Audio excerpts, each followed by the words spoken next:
Good afternoon and welcome to today's Business as Usual. This is Audrey Russo. I'm President and CEO of the Pittsburgh Technology Council, and I'm joined today by Jonathan Kirsting, who is the Vice President of Visibility and All Things Media with us at the Tech Council. So I want to give a few thanks to the people who have helped us and the companies who have helped us, and in particular, Huntington Bank. They joined us on this journey right away as we pivoted and created this opportunity for a forum and to keep the community knit together. So thank them for their work in terms of small business loans and all the leadership that they have in there as well.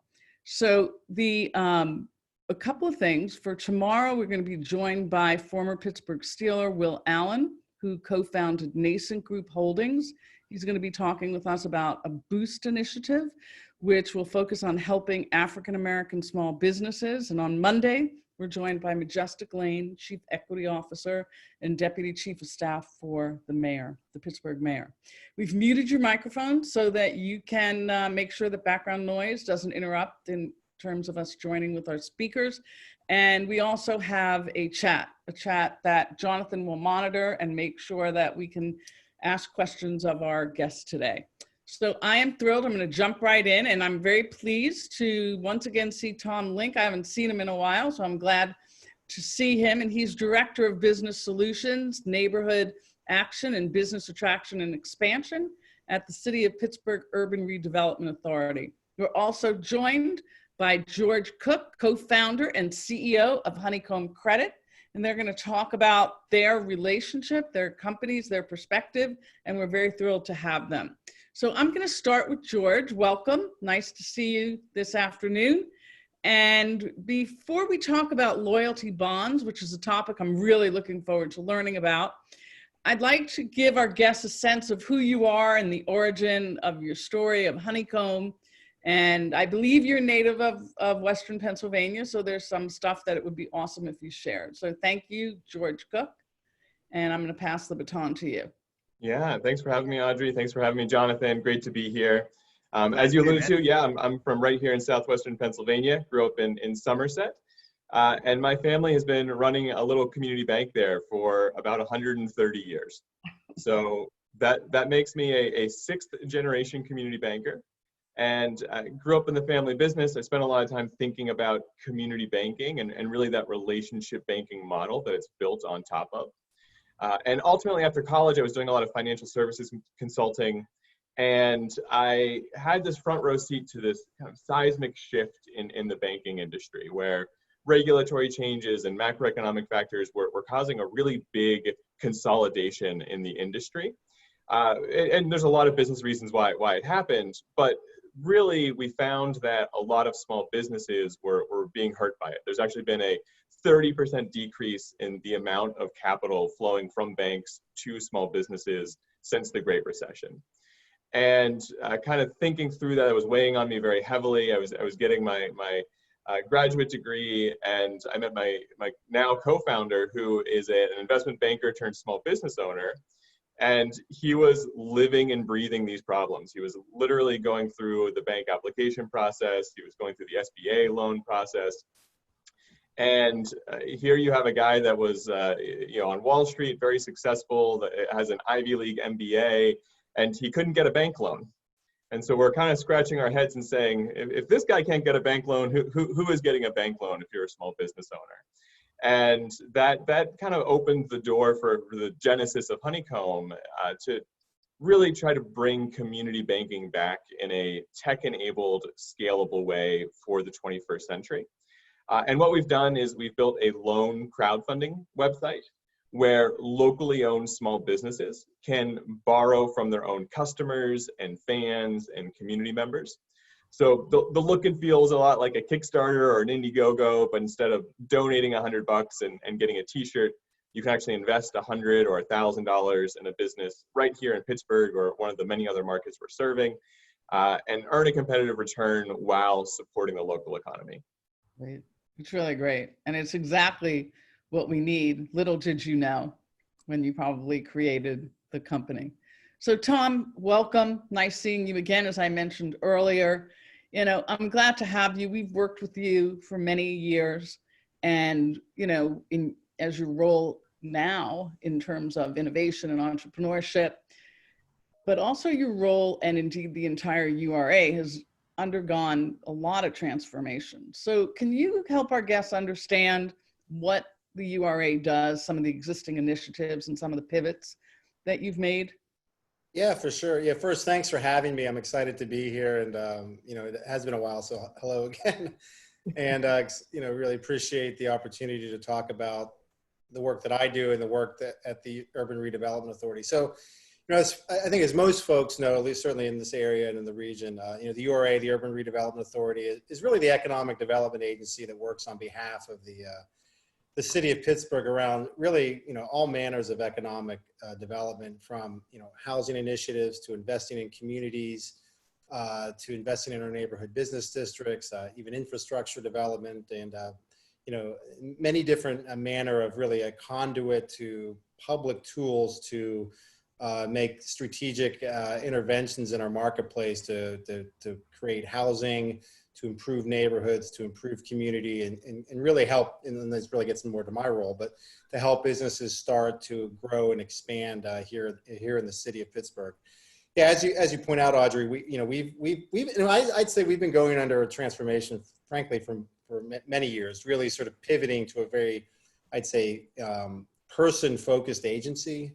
I know historically, I think many folks think of the URA, frankly, around real estate development, which is rightly so. I mean, certainly our work to redevelop brownfields, which is a big part of what we've done for several decades, an important part of our work, sort of large scale development that I think a lot of folks probably read about most often in the newspaper, is certainly part of our work. But I'd say certainly equally important, if not more important, is our work to help people. I think for this call, focus on businesses, but we've really pushed hard on work we do with on our housing side, and helping folks to be able to afford homes, helping to build new housing and really improve communities. The Housing Opportunity Fund, as an example, is a work product that flows through the URA and our team to get monies into really people's hands to create housing opportunities and ensure folks, frankly, have, to the best extent possible, have roofs over their head who may otherwise not. On the small business side, for many years and in my career, and as you know personally, and many folks perhaps on this call, working to make sure that we get capital out to small businesses in most need. Kind of building off what George talked about, many small businesses, and I would say particularly, Black-owned businesses, minority-owned businesses, women-owned businesses, just have difficulty accessing capital, either at all, or at reasonable rates, or at reasonable terms, to help start their businesses and grow their businesses, oftentimes as it relates to, frankly, what white-owned businesses and other businesses may have able to get access to. So we've operated for many years tools to help support that. And over the last few years, I'd say a more hyper focus in that space. Our micro enterprise fund, which we launched a couple of years ago, really getting capital to very, very small businesses with a real focus on minority and women-owned businesses, has had has become almost a core product of ours pre-COVID, frankly. Almost like 95% participation in that program by MWBE businesses, and helping lots and lots of folks who, frankly, I would have, we're going to have much more difficulty accessing reasonable credit and capital in a private marketplace. With COVID, with the COVID crisis, we really, one of the things we've done is there was a quick, not to be too self-congratulatory, but a quick reaction, I think, at the URA to recognize that, we've got to take quick action locally, and I think really important locally, to support our small business community, frankly, from just failing. We saw almost immediately that if something's not done very quickly at a local level, we could have, we're going to have a massive failure of small businesses in our community.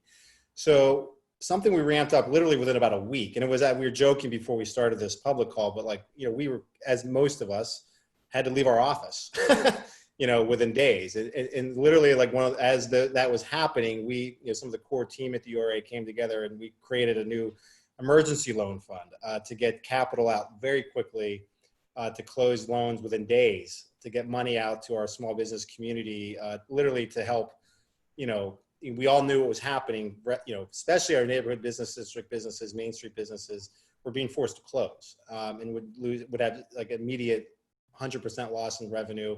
And I won't get into lots of data here, but there's lots of data that shows that many small businesses, especially very small businesses, really can only survive 30 days, 60 days, maybe 90 days if they're lucky on cash reserves. So we knew there was a big problem ahead of us. So we got money out very quickly, frankly diverted many of our internal resources to get money out quickly to in an emergency fashion to our small business community. Sitting here today, we've put out about, I think, close to 200 individual businesses in the city, pushing past $2 million in individual emergency loans to small businesses in our community, and continue to ramp it up. A little bit of a spoiler to our board because it's not official yet, but I don't know, I'll probably get in trouble at work. But anyway, we have another program that's coming online, I hope in the next couple of weeks. And I'm not too out of school because we talked about it at our May board meeting, is a recovery loan fund for COVID. And, similar to the emergency fund, but really getting capital out to our small business community, not just to sort of stay open and sort of survive, it's 90 days or more, but to start to think about resiliency and recovery and getting capital out for, really helping to build, e-commerce presence, rehiring. I mean, as we go to green phase, I just thinking as an individual consumer, small businesses that I use, they have to hire people back. There's a cost to that. There's work to be done to inventory that you may have to buy, reconfiguring your storefront. I mean, how do you deal? And there's a cost to all that. So getting dollars out to folks in an efficient fashion to help with that is our next step. So I've talked a lot, but those are some of the things we've been doing. And then I would say on the demand side, I mean, working with George and Honeycomb, I think there's debt and capital, access to debt and, tools to help pay for things is good. It's really important. But most important for small business is the demand side, right? Like you have to drive consumers and customers to buy stuff. And because that ultimately, obviously, is how small businesses will not just survive, but grow. So that really leads, I think, probably into the details of our partnership with Honeycomb. But I appreciate your time and thanks for letting me speak. No, absolutely. And when that program that you leaked out becomes official, we'll be sure to share that and get the word out. Yes, and yeah, it's really great. It's really important. And I don't know if if you didn't watch our show, but many people who have, we actually had the Restaurant and Lodging Association on early on. And there are a lot of tech companies that have done incredible things to make sure that they are supporting their local restaurants, or if their team is working from home, that they're making sure that their team is supporting local restaurants through actually giving them money to be able to continue to do that. So that's, pretty near and dear to our heart in the tech community, because that's the restaurants and those services matter to us. They're intertwined. So I want to jump back to George, and I want to talk about, the other examples. Like, talk about some of the examples that you've been doing. So for example, there's a concept called loyalty bonds, and that has developed really quickly. That's really caught on. We were checking your website and saw that the work you've done with Millie's homemade ice cream, which I try not to eat, even though it's insanely great. And I think they're based out of Homestead. So can you talk about the origin of that and sort of use that as a use case? We need to unmute George here. Come on. Where's BK? There he is. George, you're just on. Hang on. There he is. There you go. All right, can you hear me now? Whew. All right. We almost lost you there, man. You want to talk about Millie's and a use case and, Yeah, absolutely. So kind of the origin of the loyalty bonds, as COVID became really clear on the impact that COVID was going to have on small businesses, Tom spoke to it as well. We had this surge in businesses reaching out to us, about 20x what we had previously. So kind of overwhelming traffic, lots of people reaching out, trying to figure out what tools and what resources are available to them to help weather this storm. And while many have found ways to use our core product, and we've tweaked our core crowdfunding loan product that I talked about earlier, to help a lot of businesses get cash in the door quickly to weather the storm and adjust their business model, we were hearing from many more businesses that they're scared, that they don't know what reopening is going to look like. They don't know if they're going to be operating at 50% capacity or 80% capacity. And it's hard to forecast how much debt it's responsible to take on because it's hard to predict what cash flow is going to look like in the coming months. There's a lot of uncertainty. So we took that information. At the same time, we were hearing from everyone about the importance of buying gift cards to help small businesses weather the storm. And I was thinking a little bit more about that and realized that if businesses are slowly starting to reopen and are already in a pretty sensitive position in terms of their cash flow, and 5% or 10% or 20% of their customers come in with gift cards, then all of a sudden a delicate cash flow position for a small business could turn into a crisis very quickly, just given the thin margins that small businesses operate on. So the team kind of put our heads together and we said, okay, we know that not all businesses can take on debt right now. And we know that gift cards, while a good solution, are an imperfect solution. How can we take our expertise and kind of pool that together into a product? And that's how we created the loyalty bonds. So what a loyalty bond is basically a gift card subscription sold at a discount. So if I buy a $100 loyalty bond to Millie's Ice Cream, which I actually did because I love Millie's Ice Cream, I get $130 of gift cards to Millie's, but those gift cards are spread out over the course of 2 years. So the business is able to get cash flow today. They're able to adjust their business, reopen, get money in the door to make the critical moves they need to make, while kind of smoothing out those cash flow issues and not worrying about everyone jumping in on day one and spending those gift cards. It's great for me because I get a great bargain. I get that 30% multiple, and it's great for the businesses as well. And then through this partnership with the URA, the first 100 businesses in Pittsburgh that run this program will actually have some of that 30% subsidized by the URA. So it's an even better bargain for them, and really, really excited about that partnership to make it a fantastic deal for businesses who are getting that cash and locking in that loyalty from their customers. So as you pointed out, we're working with Millie's. We've got some really cool campaigns. We just closed a really great success story. Our first Pittsburgh customer was Games Unlimited in Squirrel Hill, a really fun little game shop. They raised $20,000 from the community. So just a lot of fun, really exciting.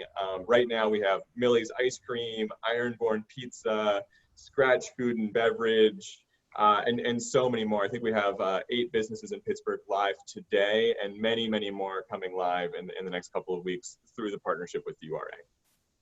Wow. So that's a perfect example. So if people are interested right now, so talk about that. I just want some action tied to that. If, let's say I have a dry cleaners right now and I'm on, Murray Avenue, tell me what I could be thinking about. Take us through that. Yeah, so for businesses, the qualifications are pretty straightforward. We're looking for businesses that have been in business for 1 year, that between all of their social media and email channels and kind of every touch point they have with a customer, they have 1,000 people that they can get in touch with. And finally, they have to have some way to accept gift cards, whether virtually or physically in person. They just have to be able to prove to us that they can actually accept gift cards once they're issued. So 3 pretty straightforward requirements. Many small businesses can qualify for this. So really trying to make this very democratic, very approachable, so we can onboard lots of different small businesses. So if you work with me and I have a dry cleaner, and you would set up the strategy with me in terms of what those increments might be. So that's right. Yeah. So we can, if you reach out to us, we could work with you to onboard your campaign page, get a short video in place, get some photos in place, make sure you have a nice clean campaign page where you can tell your business's story. And then at the same time, we've got a whole suite of customer success tools including email templates and social media templates and all sorts of ways for businesses to engage with their community to get the word out and get people buying your loyalty bonds. And have you found the biggest response has been from restaurants or food services? It's really run the gamut. We've had 3 game stores. We have Mana Board Game Tavern on the north side that's open, obviously Games Unlimited. We have many from outside of Pittsburgh as well. So we've seen inbounds from all over the country. We closed a really fun campaign with it's an art studio where people come in and paint their pets in Long Island called Picasso. They raised $3,000. Really fun company. They just closed out. So really it runs the gamut. There has been a lot of food and beverage, but really all sorts of kind of main street small businesses. That's great. So Tom, how did you two get connected? How did you figure this out and come up with this 30%? Well, I guess a couple of things. We have a good, we've worked with Honeycomb on some individual deals actually. So we have a good relationship with Honeycomb. And, as we were talking and we've been thinking, trying to think creatively about what else can we do to support small businesses beyond, frankly, I mean, loans are important. I don't want to minimize it, but, access to capital, what can we do on the demand side? And, it's interesting. I know the Pittsburgh, this Pittsburgh Downtown Partnership ran an interesting sort of pretty localized sort of gift card campaign that was super successful for their businesses. And we kind of saw that and said, well, how do we take this and carry it out more broadly to the city? And, frankly, fortunately, Honeycomb was building something and had, sort of a system in place, expertise and back office, frankly, to do this. So it really became a natural fit for us to work together again. It's not the first time we've worked together on something exciting to help small businesses. Just a couple quick things. I'm just watching the Zoom chat here and some questions. Just to kind of build off. One of the questions, I think it's an important question, is what are we doing to ensure that MBEs have access, right? And so I think that's probably a critical role we can play as the URA is that, our team and in working with partnerships with groups like Neighborhood Allies, our partners at the community level to ensure that there's visibility and access to this program. So that's really, in addition to money, which helps subsidize the gift cards, but also, our team is actively engaged in ensuring through webinars, through work to get the program in front of the businesses that we want to help the most in our city, and specifically, MBEs, and also geographic disbursement. I know there was a lot of talk internally with the URA working to ensure that candidly, if we put this money in, it doesn't all go to a single business district because you have a particularly active business community that can take advantage of it quickly. So we actually did some things to limit, at least from our perspective, where our monies went, so that, and I won't name business districts because they're all super important, but there are probably some business districts where that single business district and every business there could quickly just use up all of our resources. And what about the rest of the city? So we did some limiting per business district to ensure that there was geographic disbursement across the city. So that's something that's important to us. And it builds off really what is a track record we have of, again, I mentioned the micro enterprise program has like 90% participation for MBEs. And I mentioned that the emergency loan fund is like 60% plus participation in that program is MBEs and minority owned businesses. So, we have this sort of network of relationships within our existing programs and lending that we're leveraging to ensure that there's access to these programs. And if you don't mind, I saw another question that was asked about sort of Tom, you're doing my job for me. I love it. Keep going. No, I'm reading these things, and if I don't answer them now, I'll forget the answers. But somebody asked about funding at the state and city council. Yeah, so I mean, clearly COVID, we're in a sort of a local, national, and global economic crisis, and the city and the state are not immune to that. In terms of revenue drops and difficult budget times at the city and state and federal level. I'll say this much, for the recovery fund, through the CARES Act, the federal CARES Act, we did receive $5 million in new monies through that act to help fund the recovery loan fund program. So that money secured and ready to go. So that, we're funded for the recovery fund. I would say sort of generally, there's no doubt that the stresses on, local, state, and federal budgets that are part of the sources that help fund the work that we do certainly is something we really need to be mindful of, and is not a simple thing to think about. I know there are tools that, in growth economic times, may not be there in downtimes. But specific to the recovery fund, it is funded, and we've also had success. I just want to just a shout out to other partners we've had, and folks on this call, we're continuously, frankly, looking for partners. So Citizens Bank, Dollar Bank, the Hillman Family Foundations, Pittsburgh Urban Initiatives, which is an entity that our New Markets Tax Credit entity, have actually provided us money to roll out these COVID-related small business programs. So, and we are talking to other folks. So to the extent that there are folks out here, banks, frankly, private entities looking to help, we're raising other monies to support our, because there is more demand, I think, than certainly the resources we can provide. So we are looking for help. So I want to turn it back over to George and talk about, how can we participate? So we, meaning the collective we across the tech ecosystem. How, we want to be helpful. There are more people who want to be helpful and are feeling like they don't know how to help, just overall and specifically. So I think first and foremost, we try to make this approachable for small businesses. We also tried to make this approachable for bond buyers, for the contributors to these campaigns as well. So I encourage everyone to go and check out honeycombcredit.com/bonds. Look at some of the live campaigns, look at some of the small businesses right in our communities that could use some help right now. Earn a great deal for yourself and feel good about it at the same time.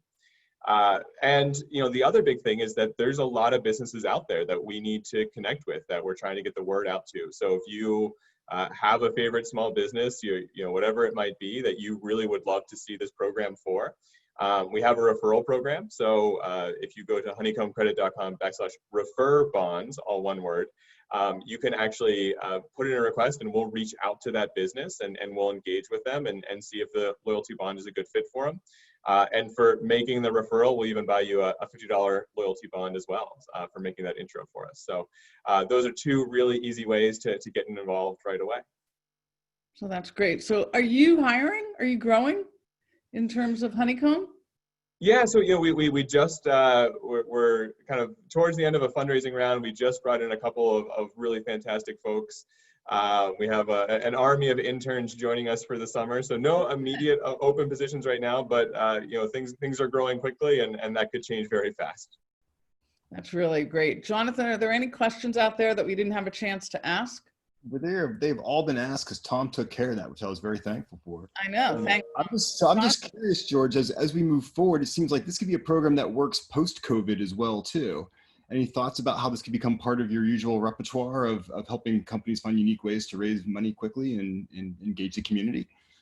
Yeah, it's something we've been thinking a lot about, right? It's a little bit more approachable product than a debt crowdfunded solution, or kind of our core product. And potentially a really kind of accessible entry point. And so once the world gets back to some semblance of normal, perhaps this could be a tool for expansion capital, for growth capital. And so we're kind of actively plotting out what that might look like. We're already seeing businesses using loyalty bonds for creative ways to, Tom talked to it a little bit about how businesses need to redo their interior. They need to kind of change the way how they're going to operate in this post-COVID world. So we're already seeing some creative uses for the loyalty bond program, and I think that's going to continue. Very cool. That's great. Well, I want to applaud. I love the collaboration. Thank you, Tom Link. You've been a good and a great friend and sponsor to the tech community and small businesses. George, as you know, these are not just tough times, but we need these services. We need to be able to move ahead, and we need to know that we have confidence. And I think this is really an important point of that. So I want to thank you both. It's been great seeing you. We put links out so that everyone can see ways to connect both to Honeycomb and to the URA and to the Loyalty Bonds program. We'll do what we can to get the word out as well. Hopefully all of you will do the same. And we'll spread the word to see if any of our own favorite vendors and service providers can benefit from this. So it's really fantastic. George, thanks for your leadership in building this company in Pennsylvania and Pittsburgh. And Tom, thank you. Stay out of trouble. I know that you're always looking for good ways to instigate the goodness in the community. So awesome. today at 1, we have our regular STEM for a virtual STEM summit. I think it's day 5, and we're pretty excited about that. Yesterday, we had a chance to spend time with the surgeon and look at the innards of a human being, and the kids were and so we're really very, very excited. Today it's BNY Mellon. And then we're also, I think at the end of the week, we have a woman who's working at Uber, and she's gonna talk about her work on autonomous vehicles. It just goes on and on. We're here to serve all of you. We'll see you tomorrow on our show. And we have just packed guests, and thank you all for being a part of an amazing community. Thanks, everybody. Have a great afternoon. Thanks so much for having me. Appreciate it so much. Thank you.